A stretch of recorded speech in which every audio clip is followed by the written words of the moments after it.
Magandang araw po sa ating lahat. Ngayong araw na ito ay magluluto po ako ng adobong kangkong. At ito na po ang ating mga sangkap na kakailanganin. Unang-una, gagamit po tayo nitong kangkong na hiniwa po natin ng maliliit na pagkahiwa. Tapos, gagamit din po ako ng bawang at saka sibuyas, kamatis, toyo, oyster sauce, at saka mantika para sa ating paggigisa. Ngayon po ay ipapakita ko na po sa inyo ang pagluluto nito. Sisimulan ko na po siyang lutuin. Dito po sa ating kawali, naglagay po ako ng mantika. Tapos paiinitin ko po siya para sa aking paggigisa ng bawang at saka sibuyas. Yan, ngayon pong kumulo na ang ating mantika ay pwede na po nating ilagay itong ating bawang. Hintayin po natin na medyo mag golden brown ang kulay ng ating bawang. Hindi na po pala ako maglalagay ng asin dahil maalat na po ang ating toyo at saka ang ating oyster sauce. Ngayon ay medyo nag golden brown na po ang ating bawang. Pwede na po nating isunod itong ating sibuyas.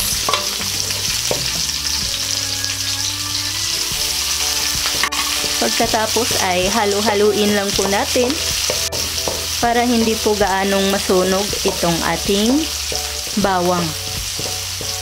Susunod ko na po itong kamatis sa paggigisa. Yan.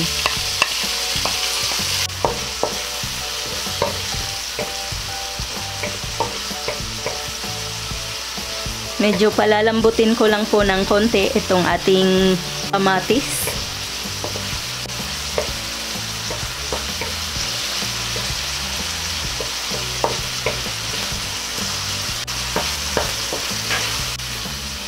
Yan, medyo malambot na po itong ating kamatis.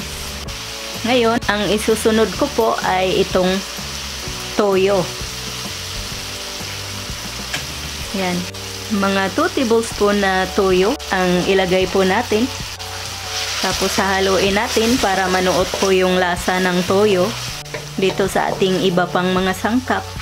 At pagkatapos po niyan ay ilagay na po natin itong ating kangkong na hiniwa ko po ng maliliit. Tsaka hinugasan ko na po pala ito para matanggal po yung mga buhangin niya.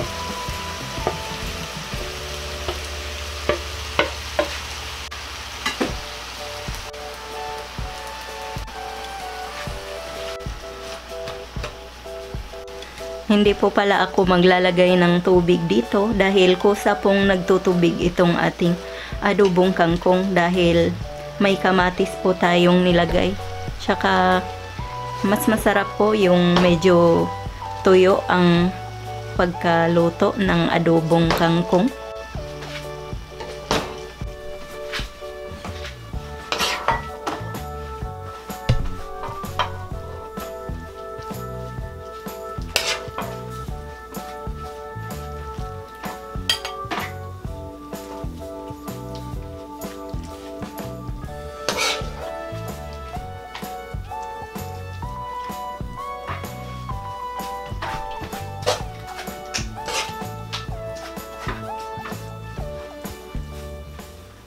Ayan na po ang ating finished product ng adobong kangkong na may oyster sauce.